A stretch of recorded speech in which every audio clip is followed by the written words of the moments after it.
আসসালামু আলাইকুম, আশা করি সবাই ভালো আছেন। তো গতকালকে একটা চমকপ্রদ খবর বের হয়েছে, সেটা হচ্ছে বাংলাদেশ বিমান বাহিনীর জন্য বেশ কিছু যুদ্ধ বিমান এবং সমরাস্ত্র ক্রয়ের একটা প্রতিবেদন প্রকাশ করছে কারা? কালের কণ্ঠ। ঠিক আছে। আহ, তো প্রথমে আমি এটার একদমই গুরুত্ব দিইনি, আসলে গুরুত্ব দেওয়ার মতো না যেটা বলেন। এখানে আপনি দেখতে পেতেছেন, তারা বলছে ইটালি থেকে 10টা ইউরোফাইটার টাইফুন কেনার জন্য আলোচনা হয়েছে। আর তুরস্ক থেকে T-129 অ্যাটাক হেলিকপ্টার আছে মিডিয়াম ক্যাটাগরি, সেগুলো 6টা কেনার জন্য আলোচনা হয়েছে। এবং চীন থেকে 20টা জেট এনসি ক্রয়ের আলোচনা হয়েছে, বা কিনবে, সবগুলোই কিনবে, এমন না যে একটা কিনবে একটা বাদ দেবে, এরকম না। সেরকম প্রতিবেদন প্রকাশ করেনি। আর জেট এনসি কিনবে নিয়ে আলাদা প্রতিবেদনও কয়েকদিন আগে অন্য গণমাধ্যম প্রকাশ করেছিল, এবং এটার ভ্যালিডিটি আছে, এটা অস্বীকার করা হয় নাই আহ, আপনার থেকে উপদেষ্টাদের পক্ষ থেকে। সেক্ষেত্রে ধারণা করা যায় এটা সঠিক ছিল। এবং পাশাপাশি আরো বলা হইতেছে 16টা JF-17 ব্লক 3, যেগুলা হলো আপনার আহ, ইয়া পাকিস্তানের যুদ্ধ বিমান, সেগুলা কেনার বিষয়ে আলোচনা হচ্ছে। মানে অনেক সমরস্ত্র দেখেন। আহ, এটা বিশ্বাস প্রথম না হয় স্বাভাবিক ছিল, কারণ গত 17 বছরে কোনো যুদ্ধ বিমানই কিনে নেয় বাংলাদেশ। মানে ওইভাবে চিন্তা করতে গেলে মানে স্ট্যান্ডার্ড কোনো যুদ্ধ বিমান কিনে নেই। 13 সালে অবশ্যই কিছু F-7 আইছে, F-7 তো আসলে ওইভাবে যুদ্ধ বিমান বলা চল না, ওগুলাকে ট্রেনার বলা যায়, বা ম্যাক্সিমাম বললে লাইট অ্যাটাক এয়ারক্রাফট বলা যায়। সেটাও বলা যায় না, লাইট অ্যাটাক এয়ারক্রাফট বর্তমানে BVR বহন করতে পারে, এটাও বহন করতে পারে না। তো পরবর্তীতে এটা নিয়ে কনফিউশন ছিল। পরবর্তীতে আপনাদের আমাদের যে আহ, উপদেষ্টা আসিফ মাহমুদ সজীব ভুঁইয়া, সে ওই বিষয়টা নিশ্চিত করলো। অন্তর্বর্তীকালীন সরকার আধুনিক বিমান বাহিনী গঠনের কাজ নিতেছে, এবং ইটালি থেকে ইউরোফাইটার টাইফুন, চীনের জেট-এনসি, পাকিস্তানের JF-17 যুদ্ধ বিমান কিনতে যাচ্ছে বাংলাদেশ, সেই সঙ্গে তুরস্কের T-129 বাংলার আকাশে ওঠার অপেক্ষায় আছে। তো মোটামুটি বলা যায় যে একটা ক্রেডিবিলিটি এখানে চলে আসে, যে না ঠিক আছে, আহ, হয়তো বাংলাদেশ আসলে এরকম কোনো পদক্ষেপ নিতে যাইতেছে, বা অ্যাটলিস্ট এটা বলা যায় যে ভালো কোনো পদক্ষেপের দিকে আগাচ্ছে। এখন বাস্তবতা চলেন সেটা একটু নিরিখে আলোচনা করি। এই যে দেখতে পাইতেছেন ছবিতে ইউরোফাইটার টাইফুন, আহ, আপনার মিডিয়াম ক্যাটাগরির একটা যুদ্ধ বিমান। বেশ পৃথিবীর যদি আপনি 4+ জেনারেশনের যে যুদ্ধ বিমান আছে, পঞ্চম প্রজন্মের যুদ্ধ বিমান ছাড়া, সেই বিমানগুলো ছাড়া যদি আপনি 5টা যুদ্ধ বিমানের তালিকা নেন, তার মধ্যে ইউরোফাইটার টাইফুন একটা, যেমন ড্যাসল্ট রাফাল, ইউরোফাইটার টাইফুন, রাশিয়ার SU-35 বা 30, তারপর আমেরিকার F-15 এবং F-18, এইগুলো একই ক্যাটাগরির যুদ্ধ বিমান। এবং প্রযুক্তিগতভাবে রাশিয়ার বিমানগুলা বাদে এগুলা মোটামুটি প্লাস মাইনাস। আর একটা চীনের যুদ্ধ বিমান হচ্ছে J-16। এগুলা প্রায় একই ক্যাটাগরির বা কাছাকাছি বিমান, যদিও অনেকে হেভিওয়েট ক্যাটাগরিতে বলেন। তবে যাই হোক না কেন, অস্ত্র ক্যারিং ক্যাপাসিটি বা অন্যান্য বিষয় বিবেচনায় এগুলা একই মানদণ্ডের যুদ্ধ বিমান, এবং বেশ পোটেন্ট, নো ডাউট, বেশ পোটেন্ট।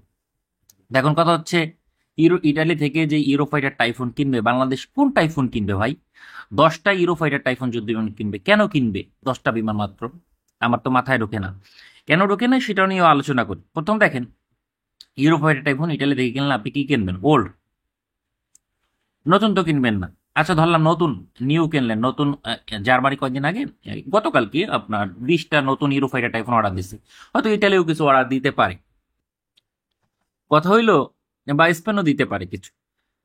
ভাই নতুন অর্ডার দিলে সেগুলা পাইতে আমার 35 সালের আগে আমার মনে হয় সিরিয়াল আসবে না আমাদের ক্ষেত্রে। ট্রান্স 4 ভেরিয়েন্ট যেগুলা নতুন অর্ডার দিবে, বা ট্রান্স 3 ভেরিয়েন্টের বর্তমান যেগুলো স্ট্যান্ডার্ড ভেরিয়েন্ট আছে, সেগুলোরও যথেষ্ট ক্যাপাবল, নিঃসন্দেহে, আমি অস্বীকার করতেছি না। ওল্ড হোক নিউ হোক, বিমান মোটামুটি আপগ্রেড করলে ক্যাপাবল হবে।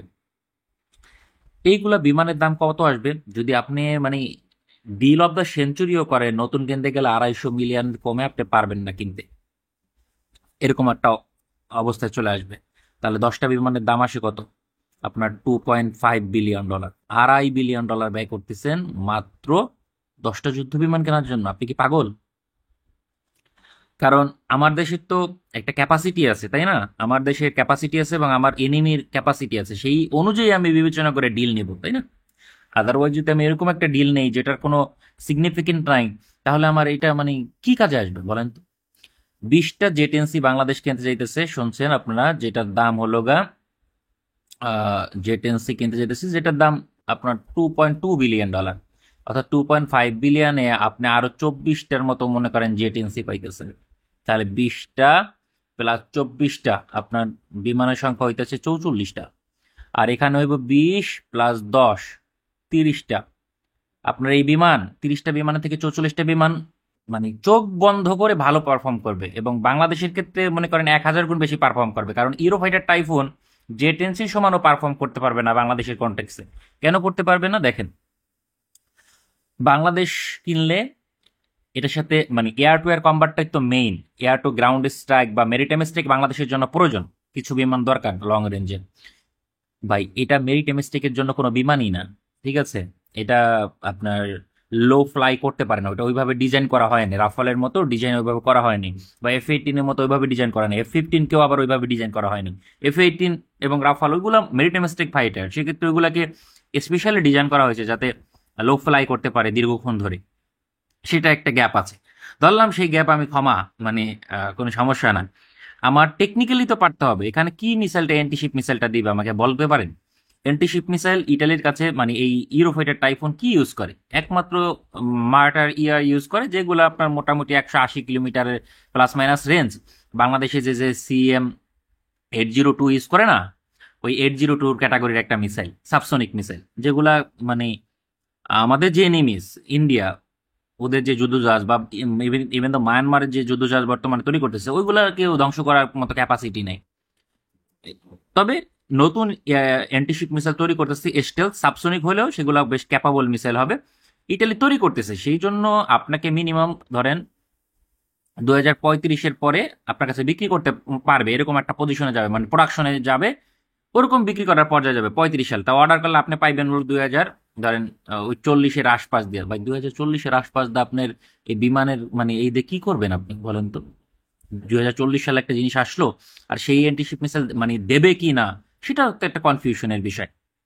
আমার কথা হলো প্রথমে যা পাবেন পরে পাবেন না।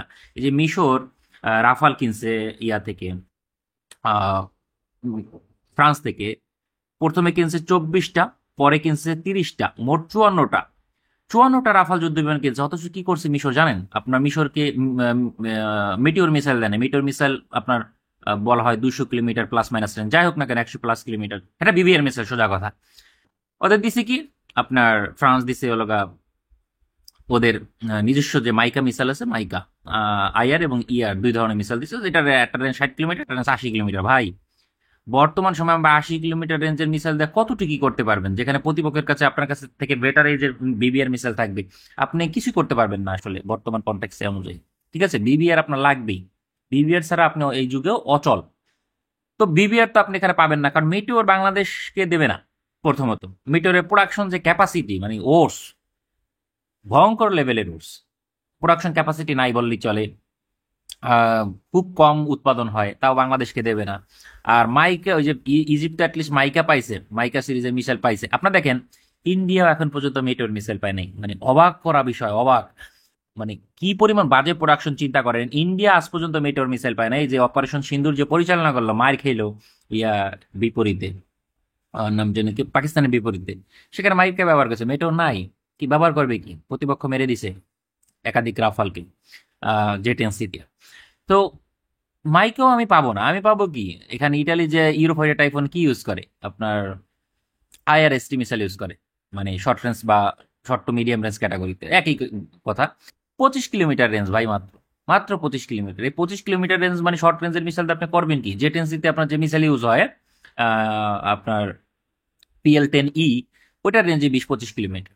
সো একই ক্যাটাগরি শর্ট রেঞ্জ মিসাইল, আপনার মিডিয়াম ক্যাটাগরির কোনো মিসাইলের এখানে অপশন পাচ্ছেন না।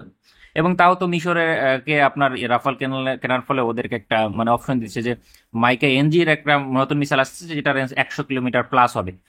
সেটা অনেকে বলে 150 কিলোমিটার বা প্লাস মাইনাস হবে, তবে আমি মিসাইলটা এমবিডিএ পরীক্ষা করছি, আমি দেখেছি মিসাইলের সাইজটাই সবকিছু মনে হলো যে মাইকা সিরিজের যে মিডিয়াম ক্যাটাগরির মিসাইল আছে, এই মিসাইলগুলোকে রিপ্লেস করবে, সেক্ষেত্রে সর্বোচ্চ 100 কিলোমিটার হবে। মানে 100+, মানে মেটোরকে যেমন বলা হয় 100+ কিলোমিটার, আবার ওটার 200 কিলোমিটার রেঞ্জ অ্যাকচুয়ালি মিসাইলের রেঞ্জ, বা তার থেকেও বেশি।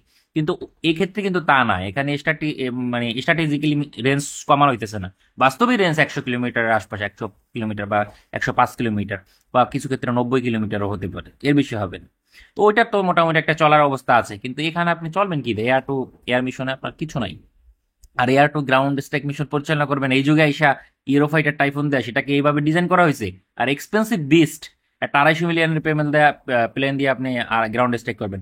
সো এই ধরনের ফালতু চিন্তা না করাই ভালো, মানে ইউরোফাইটার টাইফুন কেনার জন্য আমি বলবো যে টাকাগুলো নষ্ট করেন না, সেই টাকা দিয়ে অন্য কাজ করেন, অন্য কাজ করেন, মানে সেটা কাজে লাগবে। আর দ্বিতীয়ত এটা মাল্টি ন্যাশনাল প্রজেক্ট, সেক্ষেত্রে সাপ্লাই চেইন ম্যানেজমেন্টে ব্যাপক ঘাটতি। আপনি যদি দেখেন জার্মানি 150 প্লাস মাইনাস আপনার ইউরোফাইটার টাইফুন অপারেট করে, তার 70% গ্রাউন্ডেড।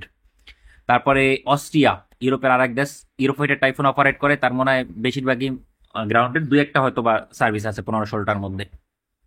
সো এগুলো গ্রাউন্ডেডই থাকবে, 7-8 বছর পরে যেয়ে দেখবেন তখন আর মেনটেনেন্স করতে পারবেন না, বিভিন্ন ধরনের ঝামেলা দেখা দিবে আপনার কাছে, স্পেয়ার পার্টস ঠিক মতো পাবেন না।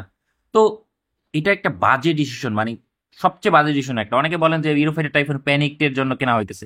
কিসের প্যানিক ভাই? বা ইউরোফাইটার টাইফুনের মতো বিমান থাকলে প্রতিপক্ষ টেনশনে থাকবে। কি জন্য টেনশনে থাকবে ভাই? আপনি এই যে এই মিসাইল দিয়ে আপনি কি করবেন? মানে 25 কিলোমিটার রেঞ্জের মিসাইল দিয়ে কি প্যানিকে থাকবে? হালতে যাসের লগে পারবে না যুদ্ধে। দ্যাটস দ্য রিয়েলিটি, আপনাকে তো ফ্যাক্ট মানতে হবে। একটা ফাইটার জেট প্রপার আর্মড না হলে সে কিছুই করতে পারে না। মানে ধরেন একজন সুদর্শন পুরুষ, সে প্রজনন ক্ষমতা নেই অথচ বিবাহ করে বসে আছে, লাভ কি? তাই না? ইউরোফাইটার টাইফুনের কেসের ক্ষেত্রে এরকম। যদি হ্যাঁ মেটিওর দেয়, মেটিওর বলতে কি, বিমানের চালান প্রথম চালান যখন আসবে তখন মেটিওর আসবে, এবং পর্যাপ্ত, এরকম না যে 10টা বিমানের সাথে 20টা মেটিওর। আমি এতে ঘাস কাটবো নাকি? একটা বিমানের সাথে 10টা করে মিটিওর চাইবেন মিনিমাম। 100টা প্লাস মিটিওর যদি দেয় তাহলে আপনি বিমান কেনার সিদ্ধান্ত নিতে পারেন, আদারওয়াইজ এই এক্সপেন্সিভ বিস্ট নেওয়া উচিত হবে না, একদমই টাকা নষ্ট। এবং তারপরও আমি বলবো এর থেকে বেটার অপশন হলো বেটার দিকে যান। এখন যদি আপনি বলতে পারেন একটা পলিটিক্যাল ব্যাপার স্যাপার আছে, পলিটিক্যাল ব্যাপার স্যাপার কি সেটা একটু বলি। পলিটিক্যাল ব্যাপার স্যাপার হলো চায়, মানে ইউরোপিয়ান ইউনিয়ন চায় যে বাণিজ্যিক ঘাটতি কমাক, বাংলাদেশ ডিফেন্সে ইউরোপিয়ান ইউনিয়নের সাথে ভালো সম্পর্ক করুক, আমাদের এয়ারফোর্স চিফ, আমাদের আর এক পাইলট, আর ইটালির। সো আমাদের এয়ারফোর্স চিফ কিন্তু বেশ কয়েকবার ইউরোফাইটার এখন পরিদর্শন করছে, হয়তো বা চালায়ও দেখছে একটু ফ্লাই করে। তো ভাই ইউরোফাইটার টাইফুন নিয়েন না।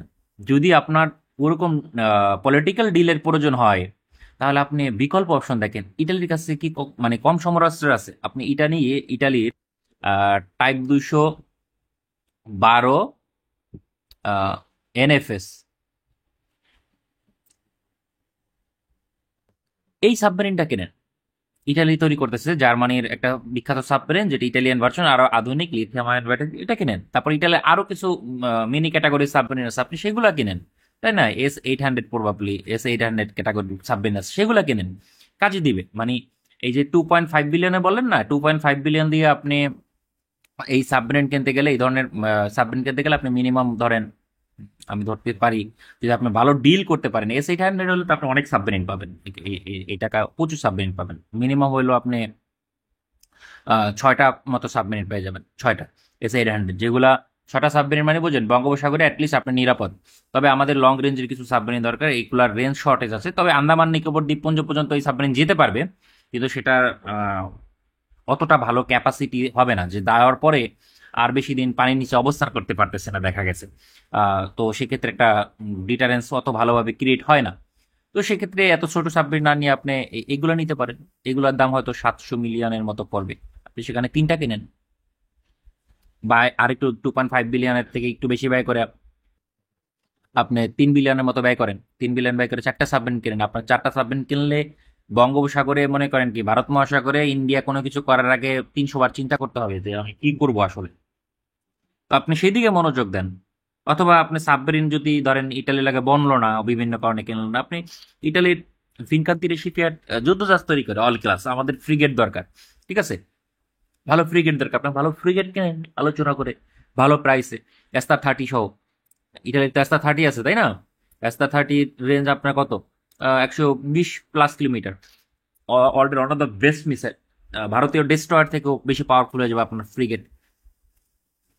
সেদিকে মনোযোগ দেন। এই বিস্ট কেনার দরকার নাই, এক্সপেন্সিভ বিস্ট কোনো দিক থেকে আমাদের জন্য সুইটেবল না। এখন নেক্সট আলোচনায় আসি, সেটা হলো JF-17 ব্লক 3। দেখতে পাইতেছেন এটা JF-17 ব্লক 3, এটা 16টা কেনার কথা, মানে ওই প্রতিবেদন অনুযায়ী আসছে।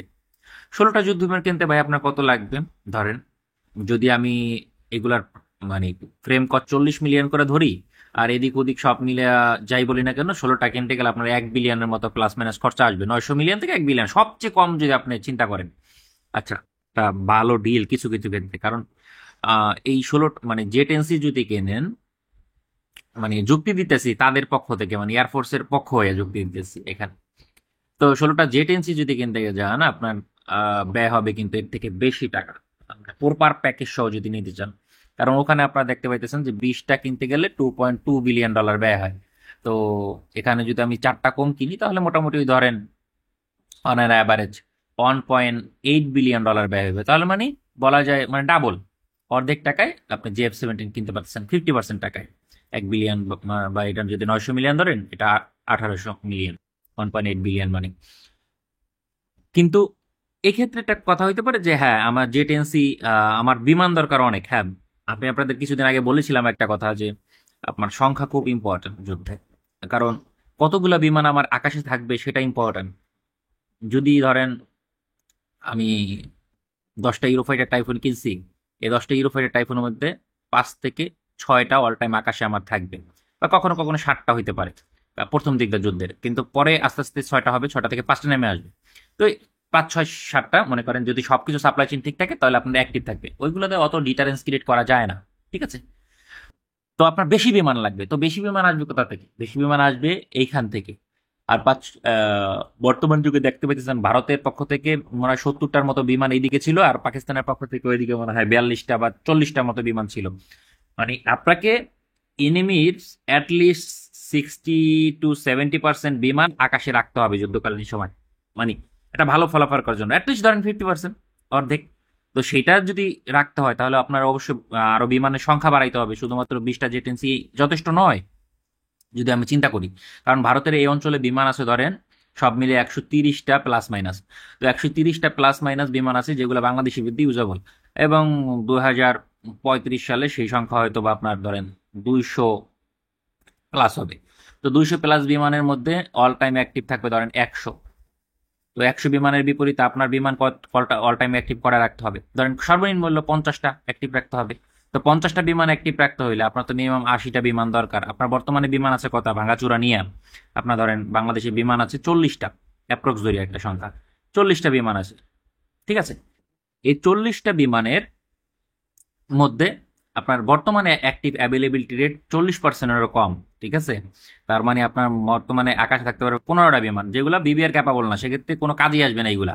আমি 8টা MiG-29 হয়তো কিছুটা কাজে আসতে পারে ব্যাকআপে, যদি ভালো যুদ্ধ বিমান কেউ তার ব্যাকআপে 8টা MiG-29 কিছুটা কাজে আসতে পারে। তো সেক্ষেত্রে আপনার বিমানের সংখ্যা বাড়াইতে হবে, সে কারণে জেট এনসির পাশাপাশি JF-17 কেনার একটা আলোচনা হয়তোবা রাখা হয়েছে। কারণ যেহেতু বিবিআর ক্যাপাবল আছে, বা এখানে দেখতে পাচ্ছেন এগুলা হচ্ছে আপনার PL-12 মিসাইল, PL-12, PL-12 কিন্তু এগুলোর রেঞ্জ আপনার ধরেন 90 কিলোমিটার থেকে 100 কিলোমিটার বা 120 কিলোমিটার বলা হয়, ভার্সন ভেদে কম বেশি আছে, যাই হোক। কিন্তু বর্তমানে ব্লক 3-তে PL-15 মিসাইল ইউজ হয়, সেই ছবিটা এখানে নাই। তো PL-15 মিসাইলের রেঞ্জ আপনারা জানেন, রপ্তানি ভার্সন ব্যবহার করলে 145 kilometre, which is fair enough. তো সেক্ষেত্রে একটা মানে এরকম প্ল্যান চলতে পারে। আরেকটা বিষয় হতে পারে বিমান বাহিনীর পক্ষ থেকে যে স্ট্র্যাটেজিক, মানে পাকিস্তান এই ধরনের 250 মতো বিমান যুদ্ধ বিমান আগামী দিনে অপারেট করবে, এবং সেটা ধরেন 2050 সাল পর্যন্ত সার্ভিস দেবে। এবং কমতে কমতে হয়তো তখন 50 সালের দিক দিয়ে যে কমে যাবে বিমানের সংখ্যা, তখন কয়টা থাকবে? হয়তো 100 থাকতে পারে। কিন্তু সেটা একটা ডিটারেন্স ক্রিয়েটের জন্য হয়তো কিনতে পারে, যে বাংলাদেশের পাইলটরা এটার সাথে অ্যাডজাস্ট হয়ে থাকলো। পাকিস্তান যেহেতু ন্যাচারাল এনিমি ইন্ডিয়ার, তো আমরা ইমার্জেন্সি কেসে গোলা বারুদ তো পাবোই, পাশাপাশি যুদ্ধ বিমানও পেতে পারি বা পাবো, এরকম একটা স্ট্র্যাটেজিক চুক্তি টিকতে হলে তখন ওই সব বিষয় বিবেচনা করে হয়তো বা এয়ারফোর্স কিনতে পারে। সেক্ষেত্রে কিছুটা যৌক্তিক কারণ থাকতে পারে। তবে আমি মনে করি যে ভ্যারাইটি অফ ফাইটারের চেয়ে আম, কিছুটা কম হলেও জেট এনসির সংখ্যা বাড়ানো বেটার, অনেক বেটার, অনেক দিক থেকেই বেটার। ধরেন আমার কাছে তো ছবি, জেট এনসির ছবি এখন কোথায় পাই?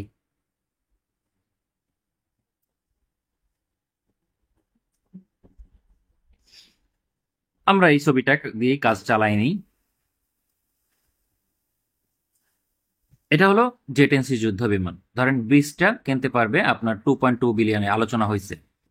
তো আপনার JF-17 যদি 16টা কিনতে যায় $1 বিলিয়ন, তো $1 বিলিয়ন আপনি কয়টা বিমান পাইতেছেন? মানে 10টারও কম, ধরেন 9টা।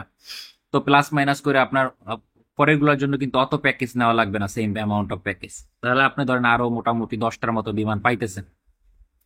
তো আরো 10টা জেট-এনসি অ্যাড হইলো। তারপরে আপনি ইউরোফাইটার টাইফুন 10টা $2.5 বিলিয়ন। আপনি এই পরিমাণ টাকা দিয়ে আপনি বিমান পাবেন জেট-এনসি কিনতে গেলে আরো ধরেন 25টার মতো। কারণ যত বড় ডিল তত মানে টাকা বেশি। 55টা বিমান হয়, চিন্তা করেন। 55টা মানে 54-55টা যুদ্ধ বিমান হবে এখানে। আর ওখানে হবে কত? 16 JF-17, 10 ইউরোফাইটার টাইফুন, 20 জেট-এনসি। তাহলে আপনার সংখ্যা থাকে 30, 40, 46টা। 46টা, আর এখানে আইতেছে 55টা। তো এখানে আপনার মানে নেগেটিভিটি কোনটা? এই 16টা বিমান আপনার জেট-এনসির থেকে অনেক কম পারফর্ম করবে, অনেক কম। এগুলোর রেঞ্জ আপনার অ্যাপ্রক্স 800 কিলোমিটারের মতো কম্বাট রেঞ্জ। 800 কিলোমিটার খুবই কম। স্ট্যান্ডার্ড বর্তমান হচ্ছে 1200 কিলোমিটার, মানে স্ট্যান্ডার্ড ওয়ার্ল্ড ওয়াইড স্ট্যান্ডার্ড হচ্ছে 1200 কিলোমিটার কম্বাট রেঞ্জ। ইউরোফাইটার টাইফুনের কম্বাট রেঞ্জ ভালো, 1500 কিলোমিটার। এখানে আপনি কিছুটা সারপ্লাস পাইতেছেন। আর জেট-এনসির কম্বাট রেঞ্জ আপনার বলা হয় 1400 কিলোমিটার, অ্যাপ্রক্স আমি যদি বলি ফুল আর্মে 1200 কিলোমিটার। তো এটা একটা স্ট্যান্ডার্ড সাইজের মধ্যে আছে। তো এখানে আপনি কিন্তু 55টাই 1200 কিলোমিটার কম্বাট রেঞ্জ পাইতেছেন। কম্বাট রেঞ্জ মানে খালি কিন্তু মানে রেঞ্জের বিষয় না, এখানে ইন্ডিউরেন্সের বিষয়, কতক্ষণ আকাশে থাকলো এই বিষয়টাও কিন্তু গুরুত্বপূর্ণ। ঠিক আছে, আপনি ওভারঅল ক্যালকুলেশন করে দেখেন, এটা বেটার ডিল হবে আপনার জন্য। ভ্যারাইটি, অনেকে বলতে পারেন ভ্যারাইটি দরকার আছে। কি ভ্যারাইটি দরকার আছে ভাই? JF-17 একই রকমের আর্মামেন্ট ক্যারি করে যেটা জেট-এনসি করে, বরং জেট-এনসি যা করে সেটা কিন্তু JF-17 ক্যারি করে না। অথচ JF-17 যেসব অস্ত্র ক্যারি করে তার সবই জেট-এনসি ক্যারি করতে পারে, সেক্ষেত্রে প্রয়োজন নাই। আর ইউরোফাইটার টাইফুন আপনাকে বললাম মানে সাদা হাতি, ওটার কোনো প্রয়োজন নেই। যদি আপনার এতই ডিটারেন্স ক্রিয়েট করার মতো মানসিকতা মানে মনের মধ্যে পোষণ করেন যে না আমার ডিটারেন্স ক্রিয়েট করা লাগবেই, ওকে ফাইন, আপনি $2.5 বিলিয়ন দিয়ে J-35 কেনেন, চীনের 5th জেনারেশন ফাইটার। আপনার বর্তমানে এটা বেশি কাজে দেবে, কারণ J-35 5th জেনারেশন একই সঙ্গে আহ, আপনার যে ডাটা লিঙ্ক সিস্টেম, একই ডাটা লিঙ্ক সিস্টেম ব্যবহার করতে পারবে, সেম কমিউনিকেশন সিস্টেম ব্যবহার করতে পারবে। সেটা আরো বেশি ইফেক্টিভ হবে না প্রতিপক্ষের জন্য? সেদিকে মনোযোগ দেন, তাই না? তো আলোচনার মোটামুটি বলা যায় এখানে আমরা শেষ দেব। তো এখানে আরেকটু আলোচনা করি। এখানে দেখতে পাইতেছেন আপনার T-1219 একটা অ্যাটাক হেলিকপ্টার আছে, যেটা তুরস্কের। এই ধরনের 6টা অ্যাটাক হেলিকপ্টার কেনার আলোচনা চলমান, যেগুলোর দাম হতে পারে $300 মিলিয়ন। তো ভালো কস্ট, নিঃসন্দেহে 300 থেকে 350 মিলিয়ন হলেও। তো এর অ্যাটাক হেলিকপ্টার সে ভালো, এটা ইটালিয়ান A-120 অ্যাটাক হেলিকপ্টারের মানে একটা লাইসেন্স ভার্সন, যেটা তুরস্ক উৎপাদন করে। ইঞ্জিন যুক্তরাষ্ট্রের হানিওয়েল কোম্পানি তৈরি। তো বাংলাদেশের ক্ষেত্রে নিষেধাজ্ঞা থাকবে না। ফিলিপাইনকে বিক্রি করছে তখন নিষেধাজ্ঞা দেয় না, কিন্তু পাকিস্তানকে বিক্রি করার সময় আমেরিকা নিষেধাজ্ঞা দিয়েছিল, যে কারণে 30টা চুক্তি হওয়ার পরও পাকিস্তানকে সাপ্লাই দিতে পারে না। তো বাংলাদেশকে দেবে, বাংলাদেশের ক্ষেত্রে ওরকম ঝামেলা পড়বে না, কারণ ওই ধরনের স্ট্র্যাটেজিক ইস্যু নাই আমাদের মধ্যে। তবে এটার একটা বিকল্প অপশন ছিল, সেটা হচ্ছে আপনার যুক্তরাষ্ট্রের viper attack helicopter, viper S on jet, যেটা হেভিওয়েট ক্যাটাগরি অ্যাটাক হেলিকপ্টার, এবং এটা থেকে অনেক বেটার প্রযুক্তিগতভাবে, মানে অনেক বেটার। ওইগুলা আসলে বলার অপেক্ষা রাখে না। মিসাইল ক্যারিং ক্যাপাসিটি বলেন, নাইট মিশন ক্যাপাসিটি বলেন, ইন্ডিউরেন্স বলেন, রিলায়েবিলিটি বলেন, সব দিক দিয়ে আকাশ পাতাল পার্থক্য। কারণ ক্যাটাগরি চেঞ্জ, তারপরে প্রযুক্তিগতভাবেও অনেক ইনফিরিয়র এটা ওইটার তুলনায়। তবে এটাও যথেষ্ট ভালো একটা অ্যাটাক হেলিকপ্টার। এখন এটা কেনার কি আপত্তি আছে? না, আমার মনে হয় না এটার না আপত্তি থাকা উচিত বা কোনো কমেন্ট করা উচিত। কারণ প্রাইস আপনি এখানে ডিটারেন্স পাইতেছেন, আর একটা ডিটারেন্স পাইতেছেন, সেটা স্ট্র্যাটেজি কি আপনার অভ্যন্তরীণ যে বিদ্রোহী গোষ্ঠী বা বাংলাদেশে যে যে সন্ত্রাসী গোষ্ঠী মোষ্ঠী আছে বিভিন্ন পার্বত্য চট্টগ্রামে, ওইগুলোকে খুঁজে খুঁজে এলিমিনেট করা সম্ভব হবে এটা দিয়া। কিন্তু আমেরিকার অ্যাটাক হেলিকপ্টার কিনলে দেখা গেছে অভ্যন্তরীণভাবে ইউজ করার ক্ষেত্রে কিছু রেস্ট্রিকশন আসতে পারে, যে আপনি মানবাধিকার হ্যান ত্যান করে স্পেয়ার পার্টস বন্ধ করে দিতে পারে চুক্তি। ওদের ইতিহাস ওরকম আছে। তো সেক্ষেত্রে ওই ঝামেলার থেকে এটা মানে একটা বেটার অপশন, নিঃসন্দেহে বেটার অপশন কিছু কিছু ক্ষেত্রে ডেফিনেটলি। এবং আমি সেখানে এগ্রি করি, ভালো মানে চিন্তাধারা। তো ওভারঅল মানে আমি বলবো যে এয়ারফোর্স জানি মানে চিন্তা ভাবনা করে মানে সিদ্ধান্ত নেয়। তবে আমার কাছে মনে হয় না এয়ারফোর্স এরকম কিছু করবে, জগা খিচুড়ি পাকাইবে ভাই। এটা মিশরের কে দেখে শিক্ষা নিতে হবে। মিশর আহ এত টাইপের যুদ্ধ বিমান ব্যবহার করে মানে কি বলবো, মিশরের বিমান কতগুলো আছে দেন, মিরাজ আছে, মিরাজ আছে ফ্রান্সের, রাফাল আছে, F-16 আছে, তারপরে আপনার MiG-29 আছে। আহ, এরপরে যুদ্ধ বিমান আসে বা হয়তো আর কিছু নাই, 5টা ক্যাটাগরি মানে 4টা ক্যাটাগরি যুদ্ধ বিমান ব্যবহার করে মিশরের মতো দেশ। মিশর যদি অনেক বিমান আছে কিন্তু এটা বাড়াবাড়ি। এবং কি নতুন করে শোনা যাইতেছে তারা আহ, রাশিয়ান বা অন্য কোনো যুদ্ধ বিমান কিনবে, মানে ক্যাটাগরিতে এমন মানে জগা খিচুড়ি পাকাইছে। আমি চিন্তা করি সাপ্লাই চেনের অবস্থা ভাই, এটা কিন্তু শুধুমাত্র ক্যাটাগরি বাড়ানো নয়, সাপ্লাই চেনের বিশাল ইস্যু দেখা দেয়। তবে হ্যাঁ, বাংলাদেশের ক্ষেত্রে জে-10C F-17 একই ধরনের আর্মামেন্ট ব্যবহার করবে, সেক্ষেত্রে অত সাপ্লাই চেন ইস্যু দেখা দেবে না। বা ইউরো ফাইটার টাইফুন না প্লিজ, মানে এইটা মানা যায় না। আপনি বিকল্প দেখেন। তো আলোচনা এখানে শেষ করতেছি আজকে।